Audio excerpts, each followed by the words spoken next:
Erokamano ne Nyasaye kendo kinyi ma kawuono kuom thuolo maber machako losona mondo abed e Lolwe TV ka kawuoyo kodi in janeno mar Lolwe TV kuom wach Nyasaye. En okinyi maber mar Jumapili ma Nyasaye oriti an borita kendo chako loso thuolo maber mondo wachako romo kodi e thuoloni kendo wachako winjre kuom wachne manyalo timo gima dhano ok nyal. En okinyi maber kendo Nyasaye oseketa ka mondo awuo kodi. Gima nyalo kwayi ni mondo ikawie thuolo matin okinyi ni bed piny mondo wawinjre kuom wach mawinjo ka Nyasaye miya madona wuoyo okinyi ma kawuono. Kata be ni in kod weche moko kata itiyo tiji mag ot kata idwaro wuok mondo idhi e kanisa. An gi thuolo matin ahinya ma Nyasaye oketa e studio ka mondo mi wawuo kodi kendo wawinjre kodi e wach Nyasaye. Nyinga an Bishop William Abol, an jalego Murmalange e piny Siaya County. Ang'amo war, an jatich Nyasaye sani adak e piny Nairobi, adak Olympic e piny Kibera, kendo kanye kamani kanisa kama tiyo tich Nyasaye. Nyasaye omiya thuolo maber ahinya gokinyi kendo mondo achak som kuom ndiko kendo wachak wawinjre kodi kuom wach ma Nyasaye dwano wuoye kodi kaka janeno mar Lolwe TV. Kawuono adwa nasomie muma mar Jo-Korintho ema winjo ka Nyasaye choma mondo mi asomie wach mondiki kendo kanye mabiro yude wach mabiro wuoye kodi kendo wabiro puonjre kodi. Bang'e ang'wana lam kodi Nyasaye maduong' kit Nyasachwa muma wuoyo kuome nowachne ngima kendo tiyo. Wach masomo ndiki Jo-Korintho mokwongo 1:18 mawacho kama: nikech wach msalaba en fuwo ni joma lal, to en teko mar Nyasaye ni wan mireso. Mane wach mawinjo ka kawuono Roho Maler otsema mondo mi asom kendo kanye madwani mondo wawuoye kodi in janeno mar Lolwe TV. Bang'e ang'nwa lam kodi Nyasaye kuom wach moro amora madiponi in go kata masandi kata matimreni. Kawuono adwa wuoyo wach ma Paulo wacho ni wach msalaba en fuwo ni joma lal kendo en teko ni wan mireso. Wach madona ler ahinya okinyi sani en wach mirese ng'ato, ma wach Nyasaye nyalo rese ng'ato. Gimomako ng'ato ma onge gima nyalo rese. Ng'amireso en ng'at mani masira. Ng'amireso en ng'ama wasigo dinone. Ng'amireso en ng'ama chomo tho. Inyalo res ng'ato tho ka tho ochomo nege, kendo inyalo res ng'ato lwet wasigo ka wasigo make. Nitie wasik ng'ato manyalo mako ng'ato miyudo ka gidinoni ma king'iyo mos tiyudo ka diri chalo ng'ama ogik e okuta. To nitie wach mondiki e muma ma kawuono asomo man gi teko mar resi e lwetgi momaki.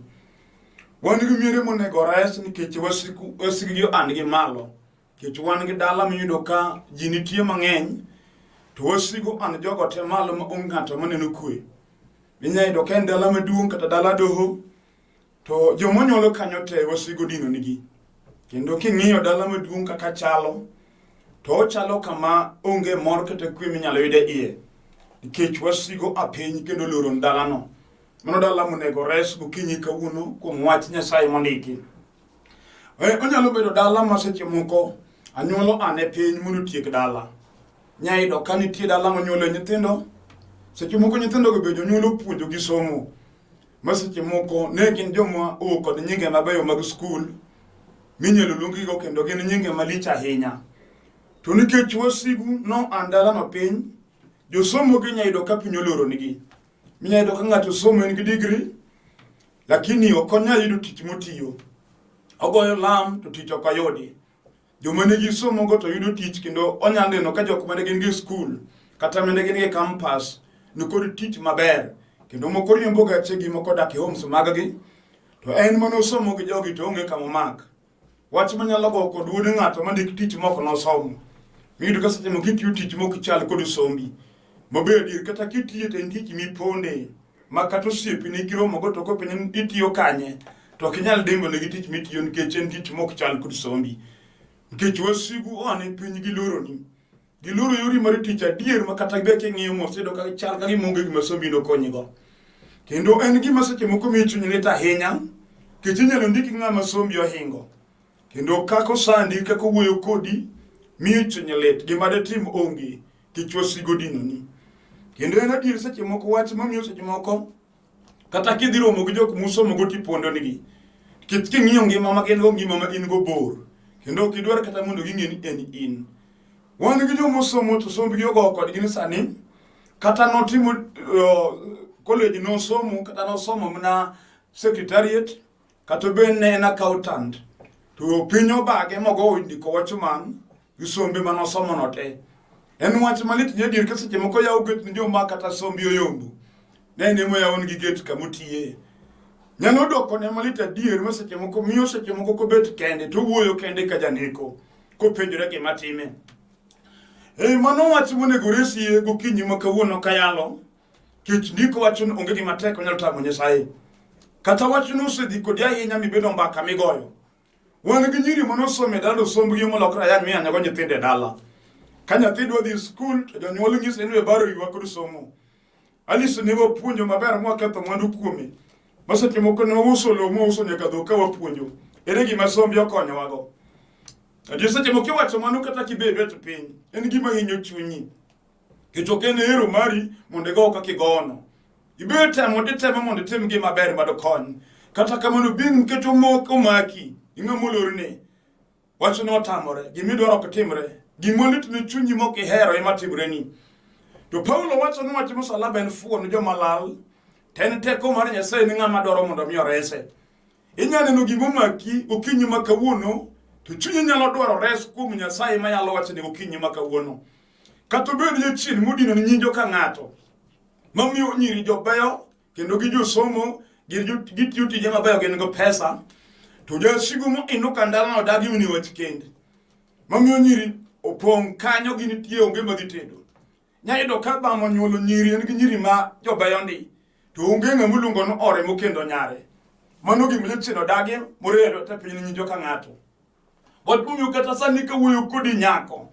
tibeti oduti menene na kati na mi TV tibeti odika mi pango kanyo to negine en bese ni mono nyulu go mono somo go ni utegi kendo no chuogi romo ko de di outing ko de chuogi in onge de chuma kendi kati loye ko do ber kati loye ko do pesa to ni ke chuosigo animalo omiyo ini don kage maber mi nyayudu komi onge olorni omiyo diri be penjo gi matimi ke chuan gi nyako machako maber kod wuoyi magi wuo magi pang kendi magi winjire magi pang ot magi team everything magi the introduction magi ng'en Mary do dichuo majaka makama doro kende manyaka family magi nyaka boyfriend mari mo pang weche magi kende to bang'e gino lokre yamo bipoga koro winjruok onge kindi kod wuoyino muweru ka buo kod paka maonge winjruok kendo osetimeni bibende chunyi no to kod dhi tedo kendo ng'eni kata ka ng'ato wuoyo kodi wach kende neno mana kagi magano tugo kodi nikech ochuo se tugo kodi gaming'a kauna yalo wach manyalo resi gi matimi no machak timni wono mi yudi chuma kare mi dag mi bindi bede kod dalani momo wacho no wach Nyasaye en teko ni jo mireso onyalo resi kata beni ng'ate mane otweyi momiyo in kunde mi wote Kisrani yamotelo telo wani ng'ate ma Kisrani oluoro ma kamera moro modhi en Kisrani kato di kamuti onge kwe kanyo Kisrani luore kata endi chuko duogi ot en Kisrani ot maonge kwe gi dako modakgo kendo en gima timi adier makata kini kindi chuo weteni to ji chwanyra chonye kwenye makata ng'ami koso ni gimoro onge ji ok dwari ma ji loko nyalo kaparo mano wach modhi kodi mibedo midong kendi mi onge osiepni kech nitie gima nyalo goyi miwinji ka ji te oweyi manyaka joma ne umetho go mane umiel okoro ok dwari ma ng'ata ng'oni ni loko ni pache kendo chinu maki udong kodi isegoro mibedi ni kwe kuom joweteni to tamore to kawuono kelo wach man gi teko mar resi e gimo maki no kata bed gimo sedhi kodi ahinya wan gi jochinde masando ng'ato muwinj ka ng'ato chunyi wuoyo mondo mi odere menya ido kawuono ng'ato mariek kabisa ng'ato ma ji ogeno ng'ato mosomo ayi grofa malo magore piny matho odere nikech gima en go gima tek matimore e ngimane ma chunyi ma iye nyise ni gino ok nyal weye to kizungu wacho there is no permanent condition in life kata beni kale wach matek machal nade wach Nyasaye mayalo gokinyi sani nyalo golie wachno matimni hono mipoki neno ka gik mane ji wacho nok nyalore.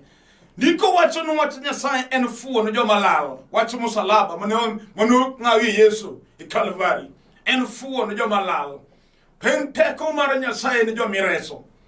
Kata bende dichuo nitie tuo manie ngimani moketi in jami dekre pile kendo idhi klinik ka dhako ma tuo sando dendi ibe chunyi ma you lose hope no kinyal bet mangima. Wach no miyo king'eno jomoko kawuotho ka nyiero ka dendgi il to litni chunyi penyo na an ang'o ma na ketho. Ineno ka jomoko ngima dier gin gi ngima to in saka sa in jami dekre. Wach no miyo piwongi chwere ka bibetie neno ka gimi chigni kod liel. To Yesu Kristo mod Nyasaye emutingo teko machango tuoche. Kendo kiwinjo gokinyi sani wach mayalo. To kata bende tuo manie remo kata manie chogo, kata bende tuo manie obwongo. Wach Nyasaye nyalo donjo mapudhe magole ok ngimani machangi.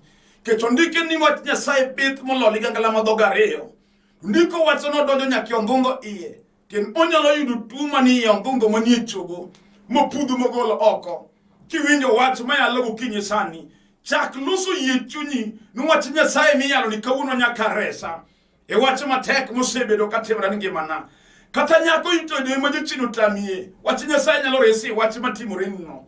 Wan gi chuo maber kendo man riya kendo mosomo. Ma jochia ma bende gina yawuot ng'ato. Tino ka jochino chunyo nyimi osiepna ma kendo tamore. Nyiri te yudo monego dak kodi kata kamano gima kethi kodgi kia. Kendo uchako to weru marach. Wach no sechando chunyi. Omiyo in higni chomo higni 40 to dhako mikendo miluongo ni chiegi onge.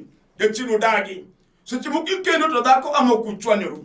Mano gima jachino kete ngimani. Iseneno ka gima idhigo kitho kimsumba.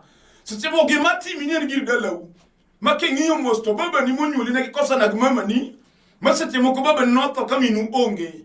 Mano ik baba ni ka onge dhako motimo nende liende. To mano gima ofuat in bende. Omi ikendo to mona a. Ikendo to mona a. Ewilo mon ka ng'ama wilo lawe dendi. Litne chunyi ka ji nyieri. Kendo mese ni yanyi kwa mitiyo be ni mbaka. Omiyo seche moko chani kada chieng' rieny. To mwacho ni wach Nyasaye wach musalaba en fuo ng'ama lal. To ene teko mar Nyasaye ni jal moyie mondo rese. Kinyalo yie kuom wach mayalo gokinyi ma kawuono. To wach ni nyalo resi gima kuodo wi kendo masandi no. Kendo nyalo goli chunya lete ma in go momiyo seche moko nindo kuteri gotieno. Wan gi joma kamo betie kata otieno kodhi anindo nindo kutere. En go parruok mathoth mar chuny. Machame kendo matame nindo. Gino sedhi kode matinde dende madhero. Onge geno ni kwe doyudo kende ngimane. To kawuono kelo wach moting'o kwe. Kata bende chien moma ikwe dier. Momiyo seche moko wuoyo kindi ka janeko. Kata riembo gari barabara ipoka wila pachi lal. Mi poki de timo accident nikech stress ma in go. Gik matimore ngimani oma ikwe. To kawuono yalo Yesu manyalo golo stress machami no. Kendo Nyasachwa nyalo timo ni ng'wono. Kech ndiko wacho nwach Nyasaye kata wach musalaba en fuo ne joma lal. To en teko mar Nyasaye ni ng'ama dwaro mondo rese. Kata bende dhako moro bechino keto gi chunya let. En onyuol jochide chamo nyalo nyithindo. Konyuolo nyathi to nyako iko nyuolo nyako iki. Seche moko iseiko nyithindo 4 kata 3. Iwinjo ka yanyo chomini jakisoni. Dala mokendo nyithindo osechako loko ni paro nyaka dayo manoheri. Tinde wuoyo kodi ni ketho nuode sa. Kendo en wach manitire chunye dire ka nyaka jirende wuoyo ni. Nyaka osiepe ni bende koro loko ni paro. Iwinjo ka koyo chami kidong pinje nyithindo ka mileri koro ot. Nyithindo jochendo nego niya maram.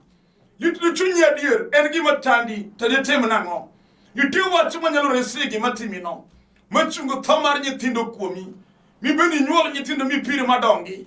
Nyalore nying Yesu Kristo ma Nazareth. Kiyie kuom wach Nyasaye miyalo. Kitniko wacho niya, wach musalaba en fuo ne joma lal. Ten teko mar Nyasaye ni ng'ama dwaro mondo mi orese. Kiyie gokinyi ma kawuono. Wach ni biro resi e odiechieng' mo ane piny. Dichuo kata bedo mne chien mo ane piny kod gowi. Momi tiyo chamo musara kata timo biashara. To pesa kata nwang'o to kema onge gimo konyigo. Omidaki maisha mar gowi e yore te. Kila kitu en gowi kuomi. Ibi penjo tang'o matimore na. Gowi uluori magi moro miteri wito kogni maber. Isedwaro yo mibedi yudo go kwe to tamore. Kawuono kelo wach manyalo resi e gowi. michunguni nyamo mar goyi magoyi mumyo seche moko itiyo tich maduong' man gi nyinge to kata dala kami yonge kata ot mane nindie wan gi jomoluor ahinya pinywa ka ma ka winjo humbe gi to gin gi huma maber ahinya lakini ka wacho timre ni koro ji dhi dala kama nonyuole to wich kud dung' e dala wich kud dung' ahinya kichiyudo ka ng'a migeno midewo malich onge kata od mabati 10 madodonji mondo nindie wach momiyi dhigo prade dala to prade ot mininde dechino dagi dok inyal gedo adiri kata kiwuoyo kind ji kata kiwuotho gi sim maduong' e lweti to ing'e maber ni piny odong' kodi yonge kar donjo ichido chung' e nyimi wach gedo gi dagi kati ai dala mne chin nego ji iko mne ji kunyo ot kunyo buru mar ng'ama tho mane gima timre ga dalau kawuna kelo wach manyalo resi gino magoli wich kudno mibeni gen mibeni kod dalani nyalo re nyingi Yesu Kristo ma Nazareth kata bende chinno tani omiyo mami dak de chudu onge kwe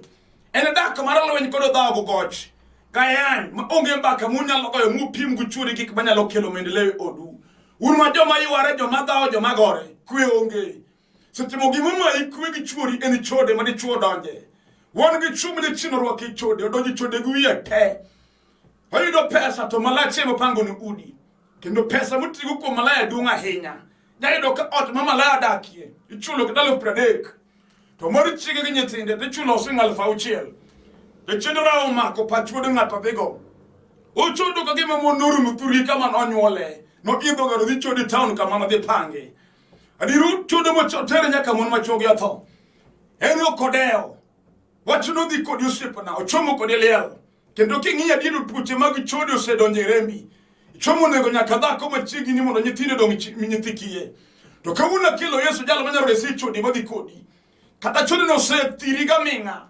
osemi sikinde minwang'o pesa ikido dhako monge chamo pesa no to ka pesa oserumo dogi chande gi chiegi ya ot wan ot ne chido yien dhako go chore mondo gibed gi kwe kinde ma pesa onge mandido kadi chudo gi sama chon enie ot kendo gomba kama mamo pang bunde budget kaka wang ka pesa biro kidhi nyuomi ka pesa biro idhi gedeni to ka pesa donjo ni tap pach di chuolo kore oneno ma ber mulo ikore mo ochamo goraha biro kichamo 1 million maru mongo gi matim go ot kata chiel mano gi manyalo timo wod ng'ato oken hero ni osiepna kichibesa bibetu pinyi ywak iwacho nang'o matima mumiyo ka yudo pesa to rae ma chamo pesa na isedoro we gino tamore to kawuna kilo gi manyalo resi wachno manyalo golije chiri chode mama imodo mama ikweno matimi ngati migeno mibeni ngati mapinye neno nyalo reki yikum wach mayalo gokinyi sani kata ngati imano iri kata ber mune chiri kongo modondi rembi ahinya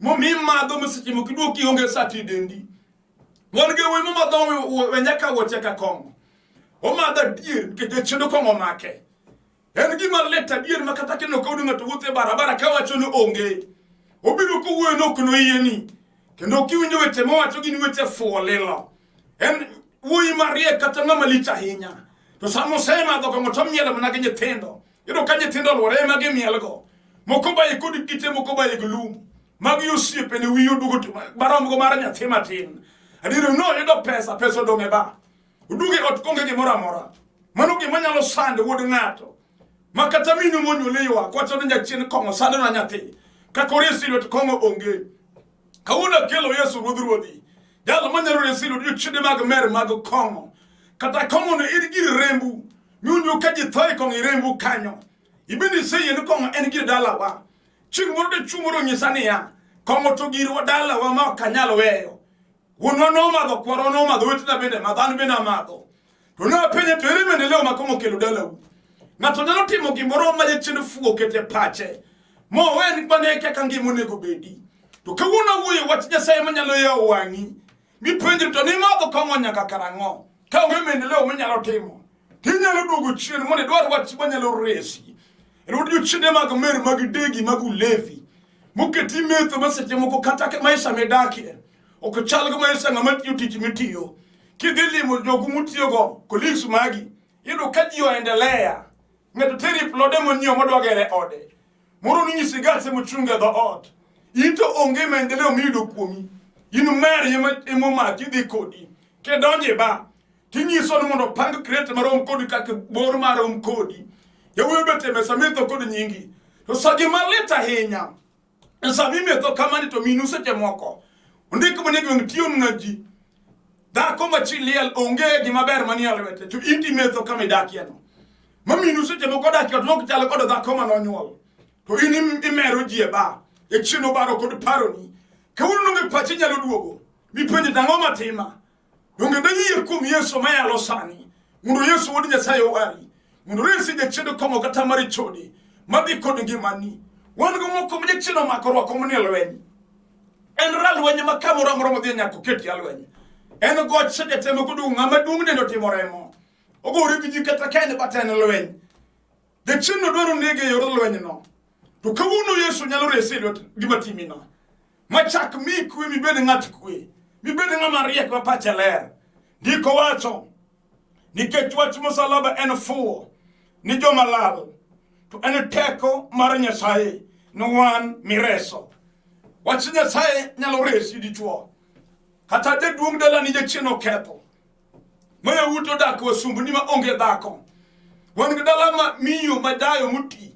Emote dunia we madongo chuo muti. Dugo ni muti no kagi wacho weche maricho gi chomo odimalo. Onge man gi chege mete ne mwalo kasimba. Ini mite dunia chuo madongo dongo matiki golo luar. Kedo tamo gi. Gina kanyo sumi ni mapinyo dongo. Kati dako di Nairobi kaka dako di Mombasa. Ginia odi kanyo somo to negi somo. Ticho tamo renga mati yonge. Kata yudu nigi tich. Toke ato ticho dogo daka kanyo. Omi wani oto makocho pugodiambo. To nyiri dugo komer ya widugo komer. Ot taloba. Aruf marko mutwe ot tenyithidi tejo kongo. Dala ni okethore di rionge morko mnyuol. Chunyele tikide no kanyithijo waduthi maber. Kini magi ye chino rondo te. Onge manyalo konyi. Do kawuna yalo wachi manyalo reso dala ni.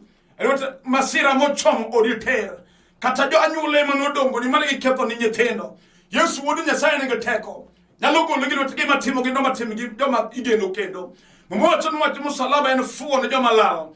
Jimangani ka wachi Nyasaye mielo ne enu ura. Kendo kata kiele njili jomoko nyiero. Jomoko wacho nwaru ken fuo waru ken ran. Ma jomoko wacho jomo war gin jomo ran ma onge rieko. Kurima bia penjo niya. Kindu ngamo war kod jakomo mamiele ba ere ngamo fuo. Unigi fuenyi gi mondiki. Mmoja nwachi musalaba en fuo ne joma lalo. Dongino kagi miti muno lali. Omiyo gikibone gitimo kenyal timo gikwich kote lelo. To kawuna yalo ni wach mange teko. Manyalo resi kedo nyalo golilo tigimo maki. Kata mama chunyi no se ol. Machunyo se amoni fundo gikibondo mi a. Machunyo se amoni de pango odimuni were de chuo. Iwolo gweche mine ne dir odikanyo. Kawuna yalo wach manyalo ruko kwe kende kide chuono. Yuchinde mago pango ot. Kawuna chiko gi nyingi Yesu Kristo. Mondo giwe ngimani kendo giwe odi. Kichwani udi mechino dagini dako kadagu kwe gichwore. En lowen en koko en dao. Yechino ma ukwe kedo hera mani unugurumo. Tukawuno nitie watu manyalo resi alwenye ot. Moro mchunyi mo migo moderi mo dito. Momyo chunyi go mo lal mondo pinyi kinye kamedea. Nitie watu manyalo resi watu no. Mumo watu musalaba. En fuo no joma lal. To ene teko mara Nyasaye no wan mireso. Irogi mido no resi ka wuno gokinyi. Katobele de chien. Muketi kudu puche ma kati pimo toke yodi. To dendi to rani adi dendi dike di dero. To tuma tuwe yo kenyala yodi kata kede hospital. Wati Nyasaye biro fwenyo tuono ka muponde ka wono. Kendo changa mari Yesu Kristo biro timre gimani. Katobele de chien muketi ni kati tiyo medo pesa to pesa ketre lweti. Inunge pesa mi yudo makonyi. Pesa wenye mnaga stress pele. Kawuno wati Nyasaye biro resi. Katobele chien muketo dala kangato. Katobele chien muketo od ngato. Mama katobele satan muketi giladro kikindiji. Momo katede mune chama. Mikana pesa nwati mugume endeleo mari. To pesa rumu moko konyi. Kawuna kilo wach badire segi matimi. Ukinyi ni wadola mukudinya sach Israel. Nyasaye mabade tek. Maisaye wuyu kumende bade ji ovo kichek. Mademone resi. Kamini ni TV ni kawuna tiwa wadono resi. Kendo yi mondo donji chunyi ukinyi sani. Watiri ruth kawuna watiri nyakare segi matema. Watiri nyakare snyapine iluot yuchinde basando na nyati. Watiri nyakare chura kata chiega. Kawuna wadola Nyasaye. Katobele gima tek mumoko. ye nkech Nyasacho an ge teko molo gima timino kato bede chien magolo momi mako to igore piny kawuono iye kende iye adoni kawlweti kete kama je chien golo ka nyathino tinyisa se ruth kawuoni resa lwet wich kuot moje chien osebedo katimo na pile yudi iye wadwa lamo kodi Nyasaye kata kapodi tuke lweti kama ret maramino keli iyo makimoni Mark TV minena ni Mark TV kum iye wala Nyasaye mondo resegi matimore ngimani wala moko di Nyasaye aseko myo nyingi duong Nyasaye maratego mapokolo manyaka chien nikenda neno mar TV makoro bet sani ruti sene no koloso yichunya nikech nitiege mateme odoro resu mari Kristo mawodi Nyasaye resu dhako ni resu dichuoni resu ni resu rawerani Nyasaye resu dayo ni resu jaduongni wachi matek momake kendo magore koni gimane jala matuguni Nyasaye riyabadi marachanga Kristo mrami change maonge kwe rutu mondimie kwe Jehova ngata magoyo lamba tito tamono ngoni ine wonu tich kendo ine wonu pesa ya uyuri ni mara tich rutu mondimie gwede ashiye ni shati mutije madongo noganda ni makoroseni ni kukinye sani kendo muse winjo kumwachini duoko do pagalo chodogni Yesu kichisati mutote kichijadi rama nyakachien ami duonu kachibar nyingi Yesu Kristo marwoth amen. An Bishop William Abol aja lego moro malage Pinise County kadi dwar tudri koda yor sime mondo wawuo kata walam namba mar sime ni screen piny kanyo en 0721 280025 0721 280025 Airtel number ni 0782 495 083 wach mora miwinjo kendo milame Nyasaye bed gi yie kech Nyasaye osetimo kendo kiwinjo wach ma yolimi kikibed gi doubt maduong ni man kanisa kamiyale wach Nyasaye mar warruok donje kanyo mondo ilam Nyasaye bono tije madongo ma Nyasaye timo Nyasaye chikwe mondo miyo gwedhi Nyasaye mondo bed ni jalo chi nyimoche te amen.